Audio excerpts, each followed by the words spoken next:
La presente exposición titula Varicocele bajo la cátedra de Urología, como docente el doctor Marcelo Daza y los expositores Andrés Alfonso Fontalvo Sánchez y Ormaza Alcíbar Christopher Dianis.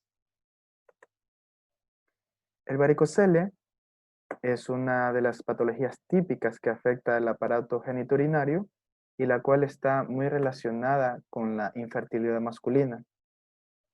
Pero este punto de la infertilidad masculina, según varios autores, es lo que la ha llevado a ser un síndrome de mucho debate, ya que se defiende la teoría de que está relacionado a la infertilidad masculina, pero aún así muchos varones pueden procrear hijos, aún teniendo varicocele. Esto es fácil de entender, ya que existe una clasificación según el grado de varicocele que se tenga. Y aquí, como podemos ver en las imágenes, tenemos lo que el personal médico o un médico en el examen físico encontraría con un paciente que tiene varicocele, lo que conocemos aquí como bolsa de gusanos, ya que se afecta principalmente al aparato o al grupo de venas que drenan la sangre del testículo a la circulación venosa, que está en anterior, que se conoce como plexo pampiniforme. Aquí hay muchas estructuras más que a continuación la vamos a conocer, que podemos ver aquí también en la imagen. Epidemiológicamente, se estima que la incidencia en la población general es del 10 al 15%, que es una de las patologías escrotales más comunes, que se encuentra del 15 al 20% en adultos y del 30 al 50% se relaciona en varones con infertilidad primaria. Esta va a aparecer en los primeros años de la pubertad con una frecuencia de 16% en adolescentes. Y como habíamos mencionado en la parte introductoria de la diapositiva anterior, que es la causa más frecuente de infertilidad masculina. Hay que conocer que según el método diagnóstico que se vaya a realizar para detectar el varicocele, se puede clasificar en clínico y subclínico. El varicocele clínico se da cuando mediante el examen físico, solo con la observación, el médico puede ver lo que vemos en la imagen en el cursor, la bolsa de gusanos, y lo diagnostica como varicocele clínico. Aún así, se utiliza la técnica de Valsalva para esto. Y el subclínico es cuando hay un retroceso venoso aún, pero se diagnostica el varicocele con una herramienta de ayuda que es el ecodoppler color. Y se diagnostica a un paciente con varicocele subclínico. Existen muchas etiologías para que se dé esta patología, que es el varicocele, pero la principal es la afectación del sistema de retorno venoso desde el testículo hacia la circulación venosa, que es el plexo pampiniforme. Como podemos ver aquí en la radiografía, vemos que hay un agrandamiento, un abultamiento, y obviamente se puede ver varios puntos de torsión que conociendo se va a generar presión en este plexo pampiniforme. Vemos que no se distingue ya la circunferencia del testículo por los grados de torsión que se encuentran en esta vena. ¿Pero por qué se da esto? Bueno, todas las venas tienen unas válvulas que permiten que haya presión para que desde la parte más distal de nuestro cuerpo la sangre retorne hacia el corazón. Cuando estas venas se dañan, lo vamos a ver más adelante en una diapositiva, estas se pueden dañar o hay ausencia incluso de estas válvulas. El tejido de las venas se aumenta de tamaño y se va agrandando, lo cual ejerce no solo una presión en las mismas venas, sino en las estructuras adyacentes como el conducto deferente, la arteria testicular, la arteria del conducto deferente y la arteria cremastérica. Entonces, aparte de haber un déficit del retorno venoso, también esta torsión produce una presión que hace que se aplaste prácticamente estas estructuras. y así se afecta la irrigación, o sea, se afecta el aporte de vida, de oxígeno y de nutrientes al- a las células del testículo. Y en ocasiones se complica y hay que extirpar el testículo. Obviamente cuando se ha pasado muchos años con la clasificación de varicocele tipo 3, por ejemplo, 20, 25 años, y llega a complicarse. Aquí tenemos específicamente el plexo pampiniforme y vemos lo que ya explicaba anteriormente. Típicamente y de manera normal, esta es una vena sana. Vemos, estas son las válvulas que mantienen la presión retrógrada que permite que la sangre regrese a la circulación venosa y al corazón. Cuando hay ausencia o un ensanchamiento o un daño de estas válvulas, la sangre ya no va a tener presión y va a regresar por gravedad al sitio de donde está saliendo, esta vez el testículo o las mismas venas. Entonces, ¿qué va a pasar aquí? Que las paredes de estas venas se van a ensanchar, se van a distender y van a formar lo que conocemos como varices. Pero no solo en una vena, se afecta todo el plexo pampiniforme, el cual podemos ver aquí, esta imagen es muy didáctica, donde se pone un número a cada una de ellas para conocerla. El número 1, que es aquí, donde está el cursor, es el plexo pampiniforme posterior. Todo esto, plexo pampiniforme posterior. El número 2 es el plexo pampiniforme, el que vemos aquí, plexo pampiniforme intermedio. ¿Sí? Tenemos el número 4, pero antes de eso, tenemos que buscar el número 3, que está aquí, más pequeño, que es el plexo pampiniforme anterior. El número 4 que está aquí es la vena marginal del epidídimo. Si vemos, este es el testículo, esta circunferencia, pero esto que recubre la parte de anterior y circula acá hasta posterior es el epidídimo. Entonces, esta es la vena marginal del epidídimo. El número 5, que va a nivel inferior del testículo, como podemos seguir la línea del cursor, es la vena marginal del testículo. El número 6, que otra vez regresamos al plexo pampiniforme, se va a llamar plexo capital. Y aquí el número 7 es el colector de la vena caudal. Esta vena grande, larga que tenemos aquí, es la vena deferencial. ¿Por qué? Porque se encuentra muy relacionada, muy íntima con la estructura que le da su nombre, el conducto deferente. Por eso se llama vena deferencial. Tenemos la vena cremastérica o espermática externa, que está al lado de la deferencial. Y tenemos la vena testicular o espermática, que está a continuación del plexo pampiniforme. Todo ese plexo pampiniforme es el que se afecta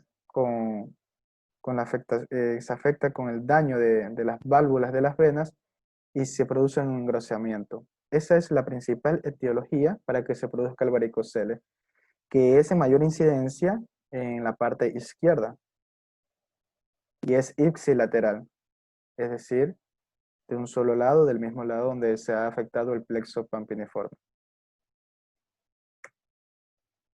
Fisiopatológicamente, según varios autores, no está claro eh, la causa de la fisiopatología del varicocele, pero se relacionan varias teorías que permiten entender el daño de la espermatogénesis por el varicocele. Es decir, son múltiples los factores fisiopatológicos que existen en esta patología.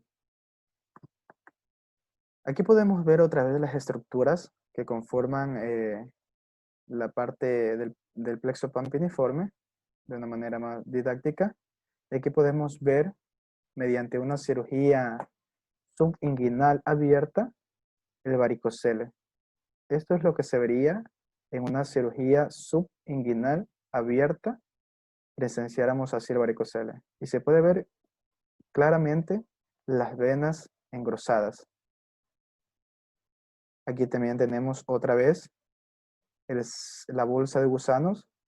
Esta es clasificación varicocele 3, ¿sí? Donde se puede ver una gran masa, que no hay que confundirlo con el hidrocele, porque se puede, mediante la técnica de Valsalva, ver esa consistencia como de gusanos dentro del escroto, típico del varicocele. Pero otra vez retomando lo que es la fisiopatología, tenemos dos teorías muy interesantes, que es la hipertermia testicular y la hipoxia testicular. Bueno, la hipertermia testicular es perjudicial para la espermatogénesis, ya que una adecuada espermatogénesis se da entre 35 a 36 grados centígrados. Pero ¿qué pasa en pacientes con varicocele? La temperatura testicular aumenta. Aumenta mucho más de lo que naturalmente se necesita para que se produzcan espermatozoides de calidad y sanos. Entonces, este es un gran punto que se relaciona con la infertilidad masculina. Y la hipoxia testicular, ¿por qué en pacientes con varicoceles? Porque no solo se afectan a las venas, o no solo se afecta el plexo pampiniforme. Recordemos que también el testículo recibe sangre oxigenada, o sea, recibe una irrigación principal, y se afectan las arterias que llegan al testículo. Entonces vemos una hipoxia testicular. Se están afectando las arterias espermáticas, la arteria cremastérica, la arteria del cordón espermático.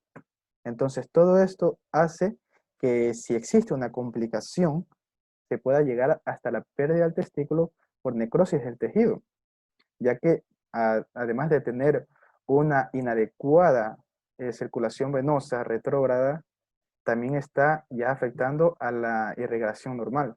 Entonces, también está dándose una inadecuada irrigación normal de sangre oxigenada hacia el testículo.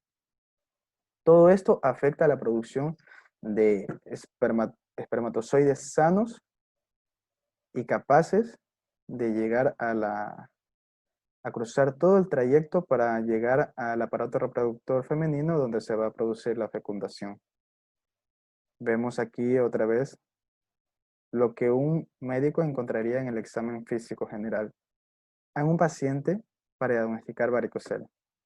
Esto prácticamente sería un varicocele clínico, ya que a simple vista se puede observar la bolsa de gusanos, que se conoce así por su forma y por su consistencia, y no se necesita una herramienta como el eco-doppler color para diagnosticarlo.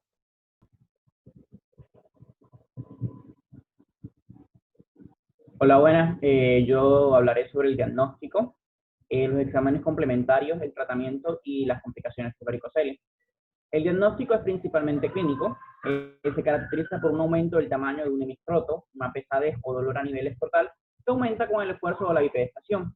El examen físico comenzaremos con el paciente en decúbito supino, en donde exploraremos minuciosamente el cordón espermático. Después, bipedestación, en donde aplicaremos la maniobra de Valsalva, en donde podremos apreciar una característica clásica que tiene esto, que es la bolsa de gusano, que se descomprime cuando el paciente está en decúbito dorsal.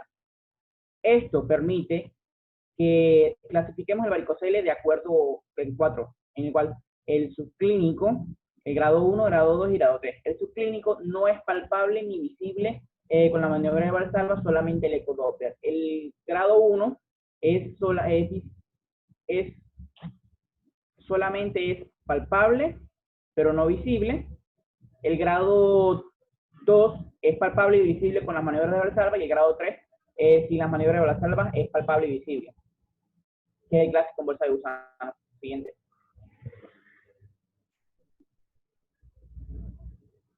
Los exámenes complementarios tenemos la gammagrafía escrotal, la termografía, la fluorografía espermática, el ecodoppler y la ecografía escrotal. También tenemos el espermograma. El espermograma no funciona como diagnóstico de la enfermedad, pero sí para saber si hay alteraciones en el esperma, que pueden ser por movilidad, por morfología o por disminución de la cantidad de. Siguiente. En la mamografía escrotal vamos a tener que no se la utiliza tanto debido a que solamente nos permite apreciar de una muy buena forma los varicoceles de grado 2 y el grado 3, mientras que el grado 1 y el grado 2 no. El grado 1 y el clínico no. El tenencio se aplica una inyección de tenencio 99 percagnato en la persona y se puede ver completamente, se puede ver si hay o no hay. En la termografía, como ya sabemos, en una de las casos de la fisiopatología está la hipertermia testicular, que es la que se dice que es la que afecta más al testículo. Entonces, ¿qué es lo que vamos a tener aquí? Aquí vamos a tener que el escroto tiene una diferencia de alrededor de 2.2 grados menos que el cuerpo. Entonces, entre menor sea esa diferencia que haya entre lo que es el cuerpo y el escroto, tendremos que va a ser positivo. Eso quiere decir que se calibra un termómetro en los 32 o 34 grados y si es una diferencia superior a 1, es positivo. Si no la hay, es negativo. Siguiente. En la plebografía espermática es la mejor de todas, pero como tal es muy invasiva, entonces no es muy recomendada para hacérsela a todos los pacientes, pero tiene un diagnóstico muy bueno, como también incluso es una alternativa para decidir la elección quirúrgica más apropiada para ese caso de varicoceles. Tenemos la ecografía escrotal, que es la más utilizada, pero no proporciona una evaluación cuantitativa, que es la que se puede ver del lado, la que no tiene, esta acá, la otra, ya. Mientras que el ecodoppler es una de las más utilizadas. Esta se pone al paciente en posición supina y se procede a hacer lo que es la ecografía. Tiene la dificultad de que tiene que tener una persona que sepa del cómo identificar el varicocele, pero como tal nos permite definir el flujo, la duración de la velocidad y la dirección del mismo. Y nos permite clasificar el varicocele, siguiente, por su flujo en grado 1, grado 2, grado 3, por el calibre de la vena de grado 1, grado 2 y grado 3, y el de tipo reflujo, que es tipo Stott y tipo Shaw. El de por reflujo grado 1 vamos a tener que el reflujo es inferior a los 3 segundos en las maniobras de Valsalva, o 3. El grado 2 de 3 a 5 segundos y el grado 3 de más de 5 segundos. Con respecto al calibre de las venas, el grado 1 es calibres de 2 a 4 milímetros, el de grado 2 es de 4 a 5 milímetros y el de grado 3 de más de 5 milímetros. En el tipo Stott es una insuficiencia vascular de la vena espermática sin afectación del plexo paranfiliforme y la duración va a ser menos que la del tipo Shunt, ya que es una insuficiencia de ambos sistemas venosos y el flujo es retrógrado, y esto genera que en la gráfica la señal de duración del reflujo sea de más de 2 segundos. Siguiente. El tratamiento del varicocele es principalmente quirúrgico, pero tenemos 3 tipos, en el cual puede ser quirúrgico abierto o invasivo, laparoscópico o radiológico. Hay que tener en cuenta, en claro, que ninguno de estos tiene una ventaja superior en cuanto a la beneficio de la varicocelectomía, como se le llama, sino que tienen menores incidencias en la recurrencia, que son las complicaciones, o en el periodo que el paciente va a estar convaleciente después de la cirugía. Siguiente. Las indicaciones, pues bueno, vamos a tener ciertas indicaciones para hacer el procedimiento. Que el varicocele sea palpable, puede ser bilateral, por el grado 3, que haya alteraciones espermáticas en el espermograma en un paciente, ya concebir, porque está comprobado que su pareja no es la infértil, sino que es él, o en adolescentes con varicoceles alteraciones, parámetros seminales, ya que esto de aquí nos permite, cuando está un adolescente, que no haya atrofia testicular y remediarla como tal. Siguiente. Tenemos las técnicas invasivas, son 4. Aquí vamos a tener la vía acceso inguinal técnica de Ivanevich, que se efectúa a través de los flex, una pequeña incisión sobre el conducto inguinal en el cual se abre el anillo inguinal externo y se observa el acceso al conducto justo por debajo del anillo interno. Las venas espermáticas del sistema se llegan y se secretan, se seccionan. El conducto diferente y vasos se preservan. La técnica de intervención inguinal baja, la técnica de Amelar-Dublin, esta de aquí se da en el anillo externo inguinal de una incisión de 5 a 7 centímetros. No es muy utilizada. Siguiente. Ahora tenemos la técnica o vía de acceso subinguinal.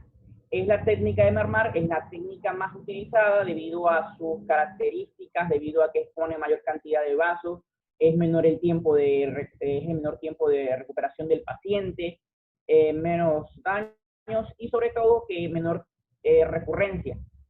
Es una incisión oblicua de 2 a 3 centímetros por debajo del anillo inguinal externo, donde se abre en el oblicuo y todo esto. Y la intervención vía retroperitoneal o técnica de Palomo es una incisión de 7 a 10 centímetros por encima del anillo inguinal profundo, pero que no es tan utilizada como la de Marmar.